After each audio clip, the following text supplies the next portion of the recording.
आप सभी को नमस्कार, सुप्रभात। सार्थक government job point YouTube channel आप सभी लोगों का हार्दिक स्वागत करता है। चैनल पर नए हैं तो चैनल को सब्सक्राइब करके वीडियो को लाइक कर दें, शेयर कर दें। बेल आइकन दबा कर रख लेंगे तो आपको नोटिफिकेशन मिल जाएगा और आप उसे शेयर कर पाएंगे। चलिए खबरों की शुरुआत कर लेते हैं। आप सभी लोगों से इतना कंसिस्टेंट तरीके से कहते कहते भी कोई फर्क पड़ने वाला नहीं है। कोई नहीं, हम सभी लोगों से आप सभी लोगों की जो उम्मीदें होती हैं उस पर हम सभी लोग खरे उतरें, उसके लिए प्रयास करें। इसलिए पुरजोर तरीके से आप लोगों का समर्थन और स्नेह हम सभी लोगों के लिए बहुत मायने रखता है। आज इसी श्रृंखला में आप सभी लोगों को मैं बताना चाहूँगा, बहुत से विद्यार्थी टीजीटी पीजीटी 2022 को लेकर के चिंतित हैं कि आखिर ये परीक्षा कब तक होगी। तो मैं आप सभी लोगों से कहना चाहता हूँ, इस परीक्षा को लेकर के चिंता बिल्कुल भी छोड़ दीजिए, ठीक है ना। और शासन की तैयारियां लगभग फुल्ली कंप्लीटेड हैं। अगर आप लोग ये सोच रहे हैं कि परीक्षा कराने के लिए किसी भी संस्था को 2 महीने का समय चाहिए होता है और सेंटर बनाने में, बुकलेट बनाने में, पेपर वगैरह सेट करने में समय लगता है ना, यही सोचते हैं आप सभी लोग। मैं आप सभी लोगों को गारंटीड कह रहा हूँ, इस बात की जानकारी मुझे एकदम पुख्ता प्रामाणिक मिली हुई है। आप सभी लोगों के प्रश्न पत्र बहुत पहले ही सेट किए जा चुके हैं, ठीक है ना। और इतना चीज़ें मैं आप लोगों को बता दूं कि फार्मों की स्कैनिंग भी कंप्लीट हो गई। माध्यमिक शिक्षा संवितरण बोर्ड जब अस्तित्व में था तभी स्टेनोग्राफर वगैरह मिल करके उन्होंने क्या किया था, पूरे फार्मों की स्कैनिंग कंप्लीट कर दी थी। अब समस्या इस बात की आ रही है कि आखिर आयोग बनने के बाद कितने दिनों में ये पेपर हो सकता है। तो आयोग बनने के बाद महज 21 दिनों के भीतर ये पेपर हो जाएगा, ठीक, महज 21 दिनों के भीतर। तो ये एक गोल्डन अपॉर्चुनिटी है आप सभी लोगों के लिए। जो व्यक्ति क्या करें, इतना चिल्लाना पड़ता है ना कि गला ऑटोमेटिक कहता है भैया अब हमों को रिलीफ दे दो। क्या करें, मजबूरी है कि आप सभी लोगों के लिए भागना पड़ता है, ठीक है ना। एक भाई ने हमसे पूछा था कि भैया आप अपनी ज़िंदगी क्यों नहीं जी पाते हैं, अपने लिए भी थोड़ा समय निकाला करिए।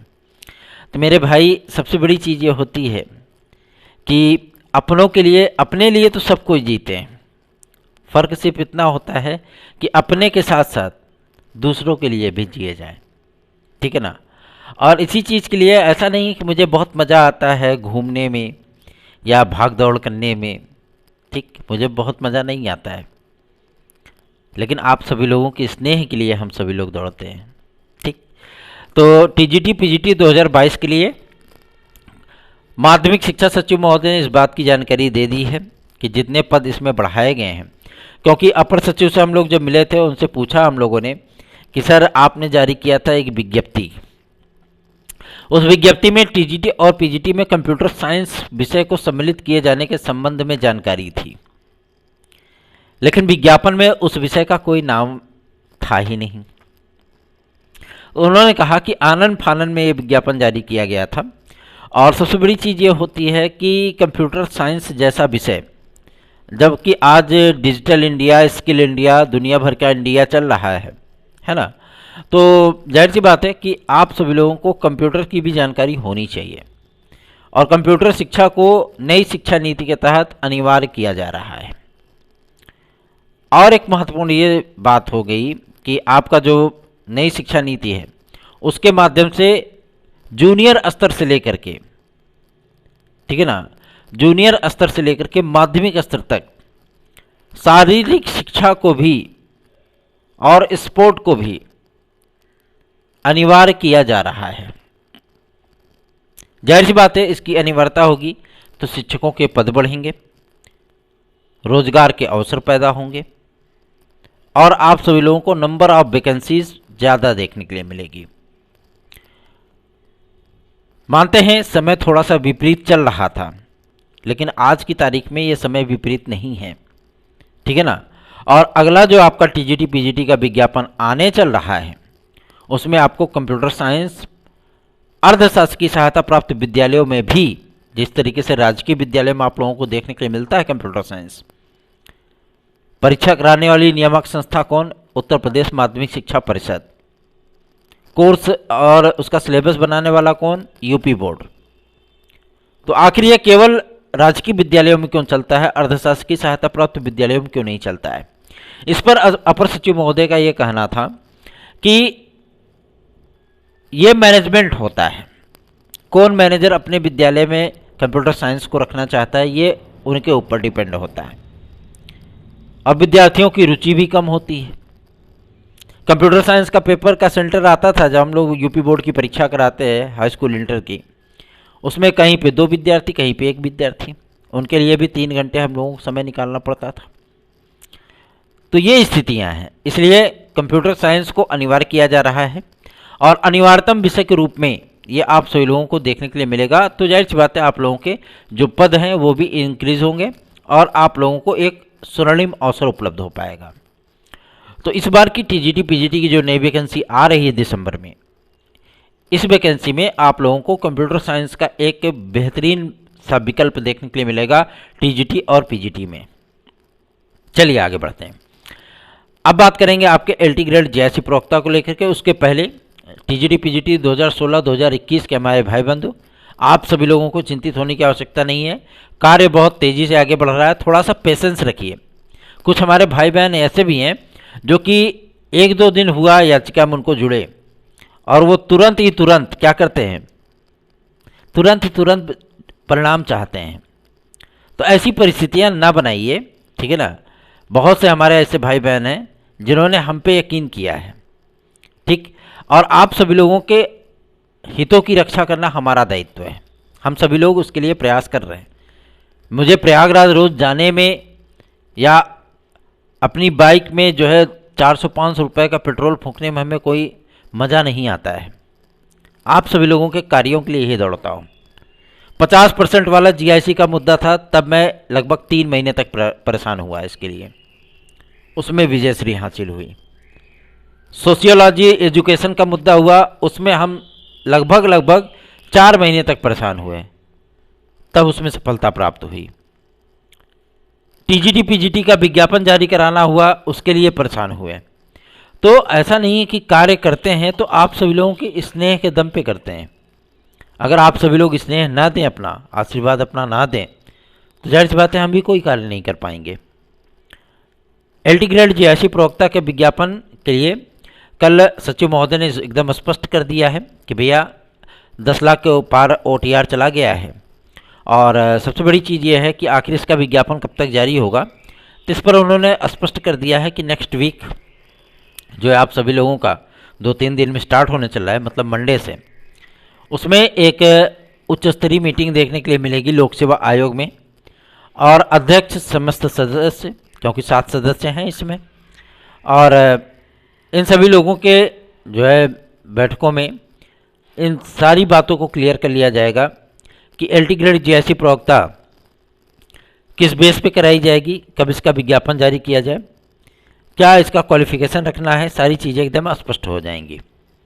अभी तक शासन ने फिलहाल इनको मंजूरी नहीं दी है कि भैया ऐसी बात है कि आप 1 चरण में ही पेपर करा लो तो ज़्यादा बेहतरीन है, ठीक है ना। अभी इनको 2 चरण का 3 चरण का कोई प्रोसेस गवर्नमेंट ने अप्रूव नहीं किया है, इसलिए आप लोगों को चिंतित होने की आवश्यकता नहीं है। कल जब हमने सचिव महोदय से इस बारे में जानकारी उनको दी कि सर लगभग 11 लाख ओटीआर हो चुके हैं और आपने कहा था कि मतलब 10 लाख के पार जाते ही हम विज्ञापन जारी करेंगे, इस पर उन्होंने स्पष्ट कर दिया है कि अब आप लोगों के विज्ञापन में किसी प्रकार की कोई भी बाधा नहीं है, ठीक है ना।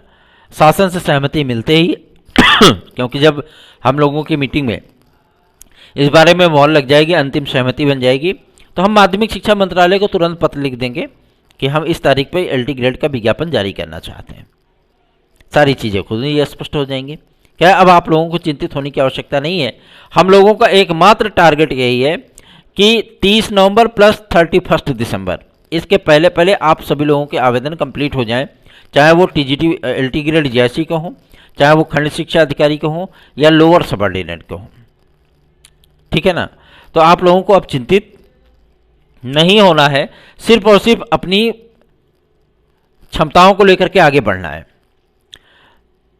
जो भाई बंधु हमारे साथ टीजीटी पीजीटी 2016-2021 की याचिका से जुड़ना चाहते हैं, एक प्लेटिनम अपॉर्चुनिटी आप सभी लोगों का वेट कर रही है।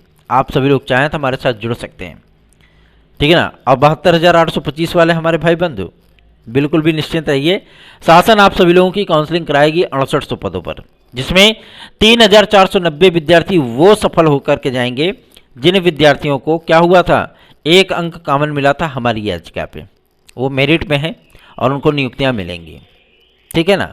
तो आप लोगों को चिंतित होने की आवश्यकता नहीं है, बिल्कुल भी निश्चिंत रहें, इसके लिए बेफिक्र रहें। इसके लिए हम सभी लोग आप लोगों के लिए कार्य कर रहे हैं। तो इसका यही एडवांटेज है कि जो हमारे भाई बंधु ने 2012 के विज्ञापन में आवेदन किया था, उन भाई बंधुओं के लिए हम सभी लोग प्रयास कर रहे हैं, ठीक है ना। अब 72,825 की काउंसलिंग करा करके ही दम लेंगे, टेंशन मत लीजिए इसके लिए। और जो विद्यार्थी, जो भाई बहन इस समय टीजीटी, पीजीटी, एलटी, जीआरसी आदि की तैयारी कर रहे हैं, अगर वो हमारे नोट्स लेकर के पढ़ना चाहते हैं तो 830 32 72 282 इस व्हाट्सएप नंबर पर हमसे नोट्स प्राप्त कर सकते हैं। और टीजीटी, पीजीटी 2016 2021 की याचिका से जुड़ने के लिए भी आप लोग इसी व्हाट्सएप नंबर पर हमसे संपर्क कर सकते हैं। और जो भाई बंधु हमारे पास फ़ोन करते हैं, मैं आप इस बारे में बता दूं, मैं कल लगभग 2 बजे मतलब कोई कार्य कर रहा था और एक पता नहीं मतलब भाई थे कि बहन थे, हमको खुद ही नहीं समझ में आता, एक बंधु ने क्या किया, वो 2:30 बजे रात हमको वीडियो कॉल कर रहे हैं। अब सोचिए 2:30 बजे रात वीडियो कॉल कौन करता है। एक बार काटने पर 3 बार किया, फिर मैंने ब्लैक लिस्ट में नंबर ही डाल दिया। तो ये चीज़ें नहीं होनी चाहिए, क्योंकि हमारे पास उतना वक्त नहीं होता, उतना समय नहीं होता कि मैं सबसे फ़ोन पे बात कर सकूं, ठीक है ना। ये व्हाट्सएप नंबर 24 घंटे ऑन रहता है, लेकिन आप सभी लोगों से मैं बात नहीं कर सकता क्योंकि मेरे पास उतना वक्त नहीं होता है। चलिए आगे बढ़ते हैं। इसलिए कह रहे हैं कि अगर आपको कोई किसी प्रकार का, आपकी समस्याओं के निराकरण के लिए हम जितनी बातें होती हैं वीडियो में बता देते हैं, ठीक है ना। और जो चीज़ें सामने आती हैं वो हम आपको अपडेट दे देते हैं। अगर फिर भी आपकी कोई समस्याएं शेष हैं तो आप व्हाट्सएप पे मैसेज कर दीजिए 830 32 72 282 इस व्हाट्सएप नंबर पे।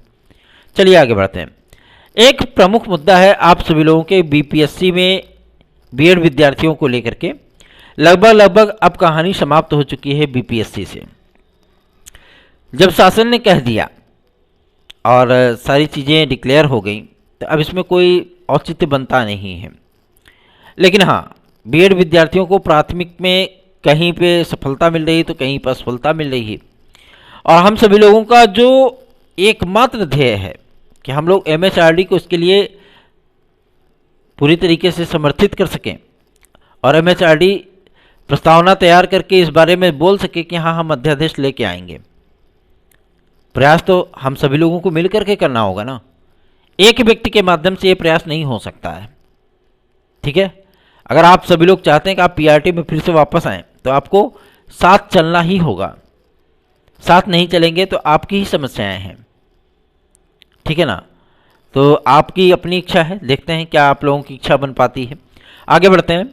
यूपी ट्रिपल एससी को लेकर के विद्यार्थी जो है इसमें बहुत ज़्यादा हो हल्ला कर रहे हैं। हो हल्ला में आप सभी लोगों में बता दूं कि काफ़ी इनके विज्ञापन भी जारी हुए और साथ ही साथ काफ़ी सारी एक्टिविटीज़ भी इनकी चल रही हैं। रही बात इनके पेंडिंग रिजल्ट्स की, तो ये रिजल्ट्स आप सभी लोगों को बहुत जल्दी ही अब देखने के लिए मिलेगा, क्योंकि अब पेंडिंग रिजल्ट्स पे ही इनका काम चल रहा है, ठीक है ना। चाहे वो वीडियो एग्ज़ाम का हो, चाहे मंडी परिषद का हो, चाहे आपका अन्य टेक्निकल डिपार्टमेंट का हो, स्वास्थ्य डिपार्टमेंट का हो, ये सारी चीज़ें आप सभी लोगों को बहुत जल्दी क्लियर होती हुई नजर आएंगी, ठीक है ना। क्योंकि अधिकारी इसी काम में मशगूल हैं और वो लोग दुनियादारी बतियाते हैं, तो क्या किया जाए, सीधी सी बात है। अधिकारी तो दो टूक बोलेंगे ही ना, क्योंकि भाई उनको कोई फर्क नहीं पड़ने वाला। आप उनसे प्यार से बात करिए, स्नेहपूर्वक बात करिए, सम्मानपूर्वक बात करिए, फिर देखिए अधिकारी कितने अच्छे तरीके से आपकी बातों का जवाब देते हैं। और जब उनके साथ जिंदाबाद, मुर्दाबाद, इस्लामाबाद, फर्रुखाबाद चिल्लाओगे तो जाओ ऐसी की तैसी। अधिकारी थोड़े सुनने जा रहे हैं। अधिकारियों से बड़े प्रेम से कहते नहीं कि जब अपना हाथ दबा हुआ हो पत्थर के नीचे, तो अगर आप अचानक से खींचेंगे तो हाथ उखड़ जाएगा या टूट जाएगा।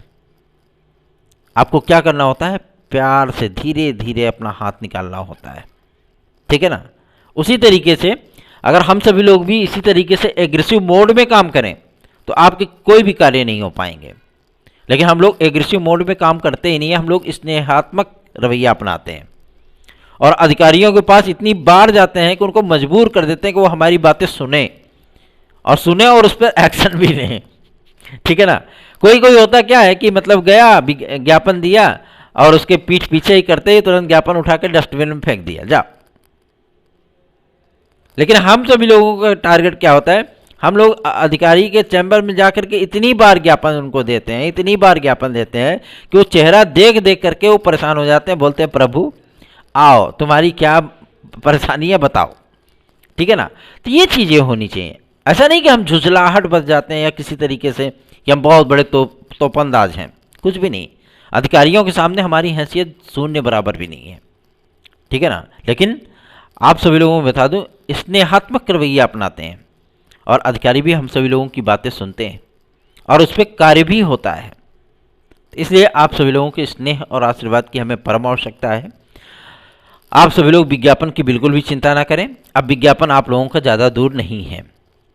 लेकिन हाँ, टीजीटी, पीजीटी, एलटी, जीआईसी, खंड शिक्षा अधिकारी, आरओ, एआरओ, यूपीपी, ये सभी परीक्षाएं आप सभी लोगों की आगे पीछे लगी रहेंगी। एक भाई ने हमसे पूछा भैया सारे परीक्षाएं साथ मिलेंगी क्या? जी हाँ, ये सारी परीक्षाएं आप सभी लोगों की आगे पीछे लगी रहेंगी, 10 दिन, 15 दिन, एक हफ्ते ऐसे करके। अभी तक आप लोग परेशान थे कि परीक्षा कब होगी, परीक्षा कब होगी, विज्ञापन कब आएगा, विज्ञापन कब आएगा। अब यही चीज़ें होंगी कि आप लोग कहोगे अरे क्या पढ़ें, टीजीटी पढ़ें कि एलटी पढ़ें कि जीआईसी पढ़ें कि पीजीटी पढ़ें कि यूपीपी पढ़ें कि आरओ पढ़ें कि खंड शिक्षा अधिकारी पढ़ें, क्या पढ़ें। आप सभी लोगों को इसीलिए बोलता हूं कि अभी तैयारियां शुरू कर दीजिए। ठीक है ना। आज बहुत सारे कार्य हैं। आज लोक सेवा आयोग जाना है, शिक्षा निदेशालय जाना है और तमाम उन चीज़ों को लेकर के, क्योंकि कोर्ट के माध्यम से भी कुछ चीज़ें चल रही हैं, टीजीटी पीजीटी की भी 2016-2021 की, तो हमें भी नज़र रखनी होती है हमारे कितने भाई बहनों का उद्धार होने चल रहा है। ठीक है ना। आप सभी लोगों के हितों की रक्षा के लिए हम सदैव तत्पर हैं। आप हमारे साथ जुड़ना चाहते हैं तो 830 32 72 282 इस व्हाट्सएप नंबर पर हमसे संपर्क करके जुड़ सकते हैं। कहीं पे भर्तियों की बाढ़ आ रही है तो कहीं पे भर्तियों का सूखा पड़ा हुआ है ना। और लेकिन उत्तर प्रदेश में भी आप लोगों को भर्तियों की सौगात बहुत जल्दी ही देखने के लिए मिलने चल रही है। शिक्षा सेवा चयन आयोग, अब आप सभी लोगों का ज़्यादा डिले नहीं होगा। शिक्षा सेवा चयन आयोग पूरी तरीके से इस समय गठित हो चुका है शासन स्तर पे। किनको सदस्य बनाना है, किनको अध्यक्ष बनाना है, किनको सचिव बनाना है, किनको परीक्षा नियंत्रक बनाना है, ये सारी चीज़ें क्लियर हो चुकी हैं। बस जरूरी है कि एक दिन मुख्यमंत्री आदित्यनाथ योगी जी महाराज जी बैठे और तुरंत उसकी अधिसूचना जारी कर दे। बस यही इतना कार्य करना है, बाकी और कुछ भी नहीं है। सारी चीज़ें एकदम फुल्ली कंप्लीटेड हैं, कोई प्रॉब्लम नहीं है, सब कुछ बेहतरीन सा चल रहा है। इसलिए हम भी ज़्यादा कुछ छेड़खानी करना नहीं चाहते। ठीक है ना। ज़्यादा कुछ छेड़खानी करने पर दिक्कतों का सामना करना पड़ता है। ठीक। और रही बात हमारे टेक्निकल फाइन, बीएफए, प्रावधिक आदि के भाई बहनों के लिए, तो उनके लिए भी प्रयास किए जा रहे हैं कि उनको एलटी में एक मौका और टीजीटी में एक मौका जरूर मिल जाए। बाद में जो चीज़ें होंगी फिर देखी जाएंगी। धन्यवाद। आप सभी का दिन शुभ हो।